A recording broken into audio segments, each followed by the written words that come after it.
नमस्कार। आप board exam देने जा रहे हैं तो एग्जाम में बैठने से पहले आप इस वीडियो को देख लीजिएगा, क्योंकि इस वीडियो से आज आपके 8 से 10 नंबर फिक्स होने वाले हैं। जी हाँ बच्चों, ठीक सुन रहे हो।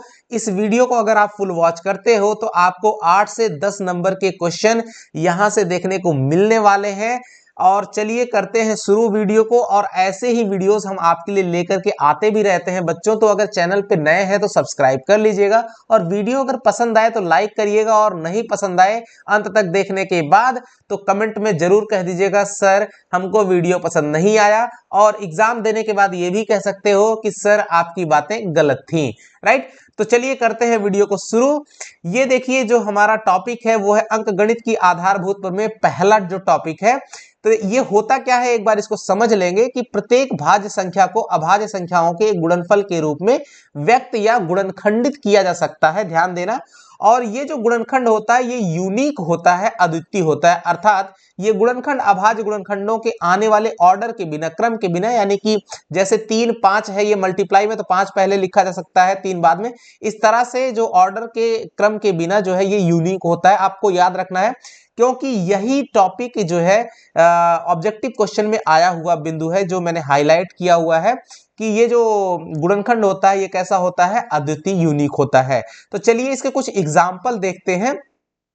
जैसे 210 के अभाज्य गुणनखंडों के गुणनफल के रूप में व्यक्त करने के लिए आपके पास एक एग्जाम्पल है, जिसको इस तरह से हमको करना है। और लिखेंगे 210, और फिर इसको हम जो प्राइम नंबर्स यानी अभाज्य संख्याएं हैं उससे हम डिवाइड करते हुए चले जाएंगे, फैक्टराइज करते हुए चले जाएंगे। जैसे 2 से हमने अगर फैक्टराइज किया 210 को तो 105 बार गया, और उसके बाद फिर अगेन 105 को अब हम करेंगे डिवाइड 3 से, तो 3 से ये आपका 35 टाइम्स जाएगा, और उसके बाद फिर अगेन डिवाइड करते हैं 5 से, तो ये हमारा जाता है 7 बार, और 7 से फिर ये आपका हो जाएगा 1 बार। तो इस तरह से अब हम इसके गुणनखंड को लिखना चाहें तो लिख सकते हैं 210 बराबर 2 गुना 3 गुना 5 गुना 7। तो इस तरह से हमको करना होता है। तो अंकगणित की आधारभूत प्रमेय यानी फंडामेंटल थ्योरम ऑफ अरिथमेटिक आपको किसी भी आपको भाज्य संख्या को अभाज्य संख्याओं के गुणनफल के रूप में व्यक्त करने का एक तरीका मात्र है। चलिए बढ़ते हैं आगे, एक और एग्जांपल लेते हैं। यहां पर हम लेते हैं 120।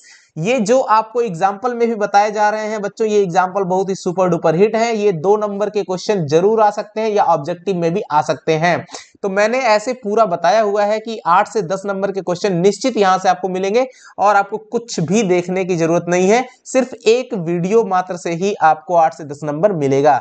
तो चलिए करते हैं 120 को फैक्टराइज। तो 2 से करेंगे सबसे पहला प्राइम नंबर, तो 60 बार जाएगा। उसके बाद फिर अगेन 60 को 2 से करेंगे 30 बार में, फिर अगेन जो है 2 से 30 को करेंगे तो 15 बार में जाएगा, और 15 को फिर 3 से 5 बार में जाएगा। फिर अगेन 5 को डिवाइड करते हैं तो 1 बार में जाता है। और इस तरह से 120 का जो फैक्टर हमको मिलता है वो मिलेगा आपका 120 इक्वल टू 2 गुना 2 गुना 2 गुना 3 गुना 5। इसको हम ऐसे भी लिख सकते हैं 120 इक्वल टू 2 की घात 3, क्योंकि 2 इंटू 2 इंटू 2 है, तो 3 बार मल्टीप्लाई है तो 2 की घात 3 गुना 5। राइट, चलिए बढ़ते हैं अब कुछ और खास क्वेश्चन की तरफ, और देखेंगे कि और भी कौन से इससे संबंधित क्वेश्चन रहने वाले हैं। देखिए अब आपके पास कुछ ऐसे एग्जाम्पल हैं जो आपके सामने 5 क्वेश्चन रखे गए हैं, इनको हम बनाएंगे, और फिर आपके लिए भी कुछ होमवर्क के लिए क्वेश्चन भी मिलने वाले हैं। तो चलिए पहले क्वेश्चन को करते हैं शुरू। 140 को कैसे करेंगे, ये सभी सुपर डुपर हिट क्वेश्चन है बच्चों, निश्चित आएंगे। ये ऑब्जेक्टिव में भी आएंगे और 2 नंबर के भी क्वेश्चन में आएंगे। राइट, तो 2 से डिवाइड करिए 140 को, अगेन 70, 70 को फिर अगेन 2 से करेंगे तो ये 35, और फिर अगेन हम करते हैं 5 से तो 7 बार में, और 7 से फिर इसको डिवाइड करेंगे 1 बार में। तो आप जो लेफ्ट साइड में ये जो खड़ी डंडी है उसके लेफ्ट साइड में जो नंबर्स देख रहे हो डियर, वो अभाज्य संख्याएं हैं, उन्हीं के गुणनफल के रूप में, और 140 क्या है, भाज्य संख्या। तो अंकगणित के आधारभूत प्रमेय यही कहती है कि किसी भाज्य संख्या को उसके अभाज्य संख्याओं के गुणनफल की घातों के रूप में लिखा जा सकता है। और ये गुणनफल क्या होता है, यूनिक होता है, अद्वितीय होता है, इनके ऑर्डर के क्रम के बिना। राइट, तो अब इस तरह से 140 को क्या लिख देंगे हम लोग, 140 को लिखेंगे 2 into 2 into 3, 2 into 2 into 3 into 5। Right, और इसको हम ऐसे भी लिख सकते हैं 140 इक्वल टू 2 की पावर 2 इंटू 3 इंटू 5। अगले क्वेश्चन को सॉल्व करते हैं 156 को। तो देखिए 156 को 2 से डिवाइड करिए 78 टाइम्स, अगेन 2 से, फिर ये 39, उसके बाद फिर 3 से ये आपका 13 बार में, 13 से ये एक बार में, और इस तरह से आपको मिल जाएगा इसका फैक्टर 2 इंटू 2 इंटू 3 इंटू 13। इसको ऐसे भी लिख सकते हो आप डियर, कैसे? 2 की पावर 2 इंटू 3 इंटू 13। चलिए बढ़ते हैं अगले क्वेश्चन की तरफ। यहां से अब हम देखेंगे नेक्स्ट क्वेश्चन को। ये देखिए तीसरा नंबर का है कि 3825, इसको 3 से डिवाइड करेंगे, चेक करना होता है। तो 3 से वही संख्याएं डिवाइड होती हैं जिनके जो नंबर्स होते हैं, डिजिट्स, उनको जोड़ लीजिए, उनका सम अगर 3 से डिवाइड होगा तो पक्का वो नंबर 3 से डिवाइड हो जाएगा। जैसे 3 धन 8 धन 2 धन 5 कर लिए, 3 8 3 11 12 13 और 13 5 18, 18 3 से डिवाइड होगा तो पक्का ये पूरा नंबर ही 3 से डिवाइड हो जाएगा। तो 3 से डिवाइड करिए तो कितनी बार जाएगा? 1275। अगेन हम इसको अगर डिवाइड करने चलते हैं तो फिर ये 3 से डिवाइड हो जाएगा, कितनी बार जाएगा? 425 बार। सेम वही रूल जो ऊपर बताया गया आपको। इसको फिर अगेन अब 425 है तो 5 से डिवाइड करिए, 85 टाइम्स जाएगा। अगेन फिर 5 से डिवाइड करेंगे तो ये 17 बार में, और फिर लास्ट में इसको हम 17 से डिवाइड करते हैं एक बार में। इस तरह से 3825 का जो फैक्टर मिलता है, 3 इंटू 3 इंटू 5 इंटू 5 इंटू 17, इसको ऐसे भी लिख सकते हैं हम कि 3 की पावर 2 इंटू 5 की पावर 2 इंटू 17, राइट? तो आप दोनों फॉर्म में लिख सकते हो, कोई दिक्कत नहीं है। बढ़ते हैं अगले क्वेश्चन को सॉल्व करने के लिए। तो ये अगला क्वेश्चन है हमारा 5005, 5005, काफी इंपॉर्टेंट है। तो 5 से डिवाइड करेंगे 1001 बार, फिर अगेन अब इसको अगर डिवाइड करेंगे तो 7 से डिवाइड हो जाएगा, ये 143 बार जाएगा, और फिर अगेन अगर हम इसको डिवाइड करें तो 11 से डिवाइड हो जाएगा ये, और इस तरह से 13 बार में जाएगा, 13 से फिर ये एक बार में, और इस तरह से फैक्टर मिलेगा 5 इंटू 7 इंटू 11 इंटू 30। ये कई बार एग्जाम में आया भी हुआ है। चलिए बढ़ते हैं अगले क्वेश्चन की तरफ बच्चों। एक्सरसाइज 1.1 में हम अगर आते हैं तो देखिए आपके लिए जो कुछ क्वेश्चन दे रहे हैं, इनको हमको एचसीएफ और एलसीएम निकालना है। तो देखिए ये क्वेश्चन कौन कौन से हैं, ये आपके सामने कुछ यहाँ पे 6-7 क्वेश्चन दिए हुए हैं, इनको हमको करना है सॉल्व। तो ये भी क्वेश्चन आएगा 2 नंबर में, राइट, या फिर 3 नंबर में क्वेश्चन बन सकता है। तो देखिए चलिए करते हैं शुरू अपने पहले क्वेश्चन को, और देखते हैं कि किस तरह से हम एचसीएफ और एलसीएम निकालते हैं। तो पहला है 6 और 20 का एचसीएफ और एलसीएम निकालना है अभाज्य गुणनखंड विधि से। तो 6 का फैक्टर कर देंगे 2 इंटू 3। कैसे किया गया है? तो ये आपको पीछे जो हमने फैक्टर करना बताया है वैसे ही 6 का कर सकते हो अगर आपको नहीं आ रहा है तो। 20 का हमने कर लिया 2 इंटू 2 इंटू 5, या 2 की घात 2 गुणा 5 कर सकते हो। अब एचसीएफ लिखना है तो एचसीएफ देखिए क्या होता है, आपको बता दें, टोटल डिफरेंट फैक्टर्स यहां से कितने मिलते हैं, 6 और 20 के, 2, 3 और 5, यानी कि टोटल डिफरेंट फैक्टर्स आपको 2, 3, 5 मिलते हैं। और अगर आपको बात करें कि कॉमन फैक्टर कितने मिलते हैं, तो 2 जो है दोनों में कॉमन है, यानी 6 और 20 दोनों के फैक्टर में कॉमन है, और अदर फैक्टर्स जो बचते हैं वो 3 और 5 हैं। तो अब बात ध्यान देना एचसीएफ की। एचसीएफ क्या होता है? मींस की कॉमन फैक्टर, राइट? और कॉमन फैक्टर का मतलब है जितने भी कॉमन फैक्टर, अगर एक से अधिक कॉमन फैक्टर है तो उनको मल्टीप्लाई करते हुए चले जाएंगे, वो आपका एचसीएफ बन जाएगा। अभी एग्जांपल में क्लियर होगा, अभी ये हम आपको थोड़ी थ्योरी कॉन्सेप्ट बता रहे हैं। अब अगर बात करते हैं एलसीएम की, तो एलसीएम में हम क्या करेंगे, maximum power of common factor और गुणे अदर फैक्टर कर देंगे, राइट? तो अब देखिए इसका हमको क्या मिलेगा, एचसीएफ दोनों में कॉमन फैक्टर क्या है, 2 है, इसलिए हमने एचसीएफ लिखा 2, और एलसीएम लिख दिया कितना, मैक्सिमम पावर फैक्टर कितना है, 2 है मैक्सिमम पावर, 2 की पावर 2 है, और उसके बाद अदर फैक्टर्स 3 और 5 है, इसलिए 2 की पावर 2 इंटू 3 इंटू 5, 2 दूनी 4 3 12 पंचे 60, इसका एलसीएम बन जाएगा। इस तरह से हमको ये क्वेश्चन को सॉल्व करना होता है बच्चों। तो मैंने यहाँ पे आपको एचसीएफ का कॉन्सेप्ट, एलसीएम का भी कॉन्सेप्ट समझा दिया। इसी कॉन्सेप्ट का यूज करके हम बनाएंगे अब दूसरे क्वेश्चन को। देखिए 26 को 2 गुना 13 लिखेंगे, और फिर 91 को 7 गुना 13, तो दोनों में मिलने वाला फैक्टर है 13, तो इसलिए एचसीएफ बन जाएगा 13। और एलसीएम की बात करते हैं तो 13 को रखेंगे ही, और बचा हुआ जो फैक्टर है 2 और 7 उनको भी मल्टीप्लाई करेंगे, तो इस तरह से आपको मिल जाएगा 182। तो इस तरह से हमने 2 क्वेश्चन बनाए बच्चों। अब बढ़ते हैं अगले क्वेश्चन की तरफ। तो देखिए अगला क्वेश्चन हमारा क्या है, ये है हमारा 96 और 404 का आपको करना है। तो 96 का हमने फैक्टराइज कर दिया है, और कैसे करना है फैक्टर, तो पीछे सबसे पहले स्टार्टिंग में वही चीज बताई गई थी, अंकगणित की आधारभूत प्रमेय वाले जो एग्जांपल थे वही, उन्हीं के माध्यम से हम इनको फैक्टराइज कर लेंगे। आप चाहे तो बगल में कर भी सकते हैं, कोई दिक्कत नहीं है, फिलहाल आप करके यहाँ लिखेंगे। अब जो है हम 104 का फैक्टर करेंगे, सॉरी यहाँ 104 लिखा गया है, ये 404 होना चाहिए, आप बना लीजिएगा, फैक्टर एकदम राइट है।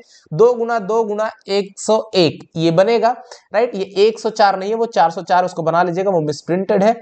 अब आगे बढ़ते हैं। अब SCF 96 और 404 का 2 into 2 यानी कि 2 की मिनिमम पावर दोनों में जो कॉमन है, तो 2 गुना 2 दोनों में कॉमन है, तो वो 2 गुना 2 यानी 4 आपका SCF हो जाएगा। अब LCM की बात करते हैं, तो 2 की अधिकतम घात कितनी है, 5, तो लिखेंगे 2 की घात 5, और बचे हुए फैक्टर कौन से हैं, 3 और 101, तो मल्टीप्लाई कर देंगे, ये आएगा 96 यानी कि 9696।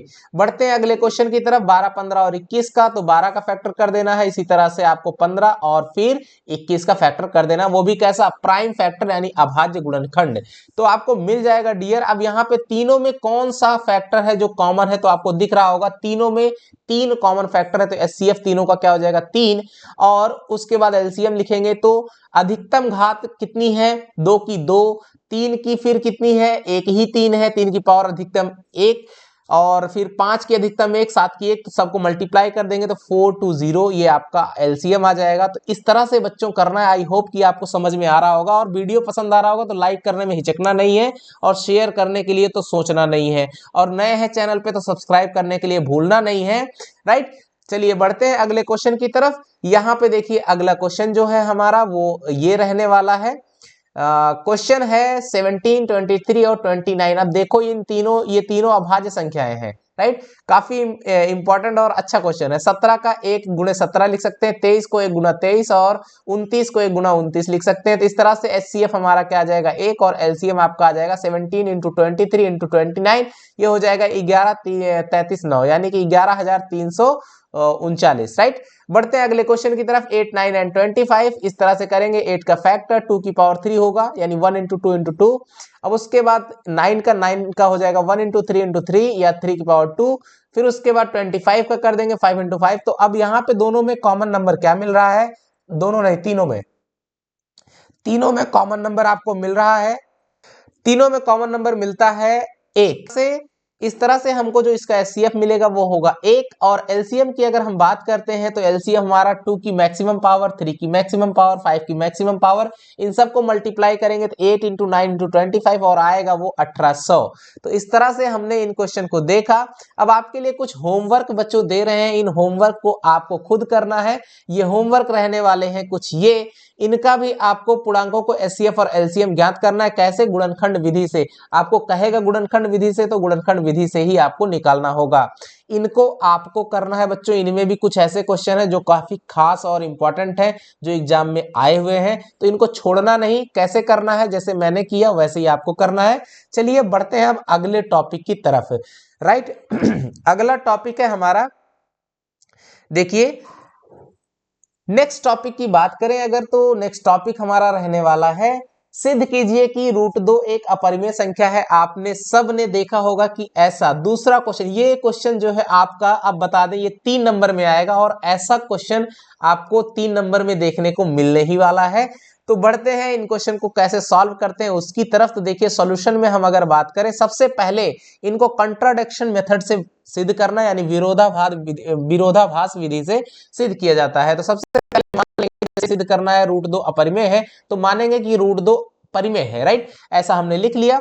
अब उसके बाद क्या करेंगे, तब अगर परिमेय मान लिया, तब हम परिमेय संख्या को P/Q के रूप में लिख सकते हैं। तो हमने लिखा √2 बराबर P/Q। जहां पर आपको इस बात को स्पष्ट लिखना पड़ेगा बच्चों, जहां P और Q सह अभाज्य पूर्णांक संख्याएं हैं, अर्थात दोनों का SCF क्या होना चाहिए, 1, क्योंकि दोनों सहअभाज्य वही संख्याएं होती जिनका SCF 1 होता है, और Q जो है वो आपका नॉन जीरो इंटीजर यानी पूर्णांक है। इतनी बात लिखना जरूरी है, और इसको अगर नहीं लिखोगे तो आपकी स्टेप मार्किंग चेकिंग होती है, तो वहां पे नंबर कट सकते हैं। अब आगे बढ़ेंगे तो लिख सकते हैं, इसलिए 2, अब वर्गमूल दोनों पक्षों का वर्ग कर दिया हमने, तो 2 बराबर P²/Q² हो जाएगा, और यहां से implies that P² equal to 2Q², equation star मान लिया। अब यहाँ P, इसका मतलब होता है कि देखिए P² जो है 2 के गुणनखंड के रूप में या गुणज के रूप में है, right. P² equal to 2Q², तो P² 2 के गुणज के रूप में, तो इसको हम क्या कह सकते हैं कि P² जो है वो 2 से विभाज्य होगा, ये थ्योरम है। और अगर P 2 से विभाज्य होगा तो P जो है उसके वर्गमूल से राइट। पी का वर्गमूल भी जो है 2 के वर्गमूल से विभाजित होगा, ये थियरम है। राइट। अगर कोई संख्या मान लीजिए 2 है या फिर यूं कह लो कि 4 है, 2 से डिवाइड हो रही है, तो पक्का 4 का वर्गमूल जो 2 होगा वो भी 2 का वर्गमूल यानी √2 से डिवाइड होगा। यही कॉन्सेप्ट है, इसको याद रखना है। तो देखिए p 2 से विभाज्य होगा, अर्थात अगर p 2 से विभाज्य होगा तो p को हम 2 के गुणज के रूप में फिर से लिख सकते हैं। तो p बराबर 2m ऐसा हमने मान लिया, जहां m कोई दूसरा पूर्णांक संख्या है। अब इसको हम क्या करेंगे, तब समीकरण स्टार में हम p की वैल्यू रख देंगे तो हमें मिलेगा 4m² = 2q²। अब आगे अगर हम बढ़ते हैं तो देखिए क्या मिलेगा, आगे हम इसको अगर लिखें तो यहां से हमें मिलेगा 2m² = q², और फिर लिखेंगे इसका मतलब फिर वही पीछे वाला कॉन्सेप्ट कि q² भी 2 से विभाज्य होगा। राइट। और यहां से यानी कि q² 2 से विभाज्य है, इससे मतलब चला कि q भी 2 से विभाज्य होगा। अगेन फिर अर्थात इससे क्या पता चलता है कि सेम संख्या p भी 2 से विभाज्य है और q भी 2 से विभाज्य है। इसका मतलब एक ही नंबर दो नंबर हैं जो कि एक ही संख्या से विभाजित हो रही है। इसका मतलब कि उन दोनों में कम से कम एक कॉमन फैक्टर 2 तो होगा ही होगा। तो वही लिख दिया गया, चूंकि p और q दोनों 2 से विभाज्य हैं, अर्थात दोनों का HCF 2 होगा। जो कि हमारी मान्यता यह थी कि √3 एक परिमेय संख्या है और उस समय उनका HCF 1 होना चाहिए था, इसका विरोध कर देता है बच्चों। इसलिए हमारी ये जो कल्पना थी वो गलत हो जाती है। तो हम लिखेंगे अतः √3 एक अपरिमेय संख्या है। इस तरह से हमारा ये पूरा क्वेश्चन कंप्लीट होता है। अब बढ़ते हैं कुछ और क्वेश्चन की तरफ। इसमें बहुत ही अच्छे अच्छे क्वेश्चन है बच्चों। नेक्स्ट जो क्वेश्चन है वो रहने वाला है आपका, ये देखिए √3 एक अपरिमेय संख्या है, सीधे कॉन्सेप्ट पर रहने वाला है, ज्यादा कुछ आपको समझाने की जरूरत नहीं है। सॉल्यूशन में लिखेंगे √3 अपरिमेय पूछता है तो परिमेय संख्या है, ऐसे लिखेंगे। उसके बाद सेम आपने एक क्वेश्चन को और इन प्रश्नों को आप अपनी कॉपी में भी नोट करते रहिएगा। तो √3 = p/q, जहां pq सहभाज्य पूर्णांक संख्या है, अर्थात HCF pq का 1 होगा और q नॉन जीरो इंटीजर होगा। 3 = p²/q², क्रॉस मल्टीप्लाई करेंगे तो p² = 3q², स्टार इक्वेशन मान लेंगे। इसका मतलब p² 3 से विभाज्य है, तो यहां से p जो है 3 से विभाज्य होगा ही होगा। इसका मतलब p को 3 के मल्टीपल के रूप में लिख सकते हैं, ऐसा मान लिया गया। अब स्टार में समीकरण में हमने p की वैल्यू रख दी, तो 9m² = 3q²। यहां से हमको क्या मिल जाएगा, यहां से हम इसको लिख सकते हैं कुछ इस तरह से कि 3m² = q²। इसका मतलब है कि q² 3 से विभाज्य है, अर्थात q भी जो है 3 से विभाज्य होगा। इससे मतलब क्या पता चलता है कि p और q दोनों 3 से विभाज्य हैं। इसका मतलब दोनों का HCF क्या हो जाएगा, 3 होगा, जो कि हमारी मान्यता कि √3 एक परिमेय संख्या है इसका विरोध करती है, अर्थात √3 कैसी है, एक अपरिमेय संख्या होगी। चलिए बढ़ते हैं अगले क्वेश्चन की तरफ। अगला क्वेश्चन भी इसी कॉन्सेप्ट वाला है, तो इस वाले कॉन्सेप्ट पर आधारित अगले क्वेश्चन को अगर हम देखें तो वो रहने वाला है ये आपके सामने, √5 एक अपरिमेय संख्या, ऐसा सिद्ध कीजिए। तो सेम कॉन्सेप्ट पर मैं थोड़ा फास्ट इस वीडियो को कर देता हूं पॉज करके, आप जल्दी जल्दी देख लीजिएगा। राइट। और बढ़ते हैं अगले क्वेश्चन की तरफ, ये इसको उतार लीजिएगा। और राइट, एकदम सेम टू सेम है, इसीलिए मैं आपको इसको डिस्कस नहीं कर रहा हूं और आप इसको वॉच करके अपना समझ जाइएगा। बढ़ते हैं अगले क्वेश्चन की तरफ। इस तरह से देखिए इसका पूरा फुल सॉल्यूशन है। और अब अगले क्वेश्चन की तरफ हम बढ़ते हैं। √5 के बाद अब जो क्वेश्चन है वो कुछ अलग कैटेगरी का होने वाला है। देखिए ये है क्वेश्चन कि सिद्ध कीजिए √7 भी सेम कैटेगरी का क्वेश्चन है। इसका भी सॉल्यूशन थोड़ा फास्ट वे में आप देख लीजिए, इस तरह से रहने वाला है। राइट। ऐसे कर देंगे, उसके बाद फिर हम लोग बढ़ जाएंगे आगे की तरफ। यहाँ पे देखिए इसका फुल सॉल्यूशन हो गया। अब बढ़ेंगे अगले क्वेश्चन की तरफ। इनको किसी को छोड़ना नहीं है बच्चों, इनमें से ही आपको क्वेश्चन देखने को मिलेगा, इसलिए मैं बार बार आपको बता रहा हूं। अब आगे अगला टाइप का क्वेश्चन, सिद्ध कीजिए 7√5 अपरिमेय संख्या है। तो तुरंत जो है एक परिमेय संख्या मान लेंगे उसको और फिर इस तरह से लिख सकते हैं। अब यहाँ पे 7√5 = p/q लिखा हुआ, तो इसको हम ऐसे लिखेंगे, अपरिमेय संख्या को एक तरफ रख देंगे, बाकी परिमेय संख्या को दूसरी साइड रख देंगे। तो 7 को 7 से भाग लगा दिया तो 7√5 में से तो √5 बचेगा, 7 डिवाइड होकर के नीचे जो है p/q के नीचे में मल्टीप्लाई के रूप में q के साथ में आ जाएगा। इस तरह से √5 = p/q। अब यहां पर हम देखेंगे चूंकि p/7q जो है ये एक परिमेय संख्या है, इसलिए √5 भी परिमेय संख्या है। लेकिन हमको ये पता है वास्तव में कि √5 एक अपरिमेय संख्या है, पीछे ही हमने प्रूफ किया हुआ है। इसका मतलब क्या हुआ कि इस प्रकार हमने जो माना कि 7√5 एक परिमेय संख्या, ये गलत है। अर्थात सही क्या है कि 7√5 एक अपरिमेय संख्या है। बस बच्चों इतना सिंपल सा ये क्वेश्चन रहने वाला है। अगर ये वाला आता है तो एकदम सिंपल सी लाइनें लिख करके आप आगे बढ़ जाएंगे। चलिए बढ़ते हैं अगले क्वेश्चन की तरफ। अगला क्वेश्चन हमारे सामने कुछ इस तरह से ये वाला है, और ये तो और ही खास में खास है, सभी एक दूसरे में अपने आप में खास हैं। तो देखिए क्वेश्चन है, सिद्ध कीजिए 6+√2 एक अपरिमेय संख्या है। इसको कैसे करेंगे, फिर मान लेंगे माना 6+√2 एक परिमेय संख्या है। इससे हम 6+√2 इक्वल टू p/q के रूप में लिख सकते हैं, जहां pq सहभाज्य पूर्णांक संख्या होंगे, अर्थात HCF इनका 1 होगा और q नॉन जीरो पूर्णांक होगा। अब हम 6+√2 को ऐसे लिख सकते हैं, मैंने कहा कि अपरिमेय संख्या को एक साइड बचा के रखना है, बाकी सबको एक साइड कर देना है दूसरी साइड में परिमेय संख्याएं। तो इस तरह से आपको मिल जाएगा, √2 को एक तरफ रखा, 6 को उधर लेके जाएंगे दाहिनी तरफ, तो p/q -6 हो जाएगा। और इस तरह से हमको मिलता है p/q -6, ये एक परिमेय संख्या मिलती है। और लेकिन जो √2 भी एक परिमेय संख्या होगी इस इक्वेशन के तहत, लेकिन है क्या, √2 वास्तव में एक अपरिमेय संख्या है। इसलिए जो हमारा मानना था कि 6√2 एक परिमेय संख्या है, ये गलत है। तो सही क्या है कि 6+√2 एक अपरिमेय संख्या होगी। ये कंट्राडिक्शन मेथड से हम लोग इन प्रश्नों को हल कर रहे हैं। बढ़ते हैं अगले क्वेश्चन की तरफ, और इसमें देखिए उल्टा मान लेते हैं। जैसे जो सीधा मतलब जो क्वेश्चन को प्रूफ करने के लिए बात करता है, उससे हम उल्टा मान लेते हैं। अगला क्वेश्चन है 3+2√5 एक अपरिमेय संख्या है। तो अब इसको सॉल्व करना है, काफी इंपॉर्टेंट क्वेश्चन है। तो कैसे, सबसे पहले इसको मान लेंगे 3+2√5 एक परिमेय संख्या है। अब इसको क्या करेंगे, तब इस तरह से इसे हम लिख सकते हैं, अभाज्य पूर्णांक संख्याएं होंगी PQ, और HCF इनका 1 होगा। अब इसको हम और भी तरह से लिख सकते हैं, अपरिमेय संख्या को एक साइड में रखेंगे। तो देखो यहाँ पे बच्चे गलती करते हैं, इसलिए यहाँ आपको ध्यान देना है। √5 = 1/2 ब्रेकेट लगा करके लिखना है p/q -3। अब चूंकि 1/2 ब्रेकेट में p/q -3 ये जो है एक क्या है, परिमेय संख्या, इसलिए √5 को भी एक परिमेय संख्या होना चाहिए या है इस इक्वेशन के तहत। क्यों, क्योंकि दोनों आपस में बराबर हैं। लेकिन हमको पता क्या है कि √5 एक अपरिमेय संख्या है, इसलिए हमारा ये मानना कि 1/2 ये जो है परिमेय संख्या है, ये गलत है, ये भी अपरिमेय संख्या ही होगी। अर्थात जो 3+√5 है, यहाँ पे गलती हो गई है, यहाँ पे बच्चों इसको जो है जो 1/2 ये चीज की जगह पे 3+2√5 लिखना, इस क्वेश्चन को करेक्ट कर लेना, यहाँ पे एडिटिंग मिस्टेक है, राइट। और इस वाले 1/2 p/q -3 की जगह पर भी 3+2√5 लिख लेना, राइट। अतः ये जो है एक अपरिमेय संख्या बनेगी, राइट। इस तरह से हमने जो है इन क्वेश्चंस को देखा। और अब एक और क्वेश्चन देखते हैं, 5 - √3। ये क्वेश्चन को भी सेम वे में हम सॉल्व करेंगे, और इस तरह से ये इसका सॉल्यूशन रहने वाला है। और आई होप कि आपको अब कॉन्सेप्ट समझ में आ गया होगा। तो देखिए ये 5 - p/q ये परिमेय होगी, तो √3 भी परिमेय होगी, लेकिन √3 अपरिमेय संख्या है, ये हमको पता है।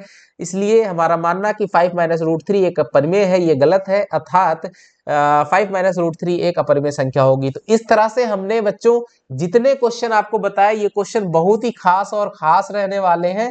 इन्हीं के इतने अगर क्वेश्चन आप कर लेते हैं तो निश्चित तौर पर आप बेहतर ढंग से परफॉर्मेंस करेंगे बच्चों।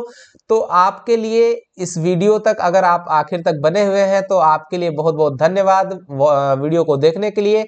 और वीडियो पसंद आया हो तो लाइक जरूर करिए, सब्सक्राइब भी कर दीजिए, और चैनल पे अगर नए हैं तो सब्सक्राइब करने के साथ साथ अपने दोस्तों के साथ में शेयर भी कर दीजिएगा।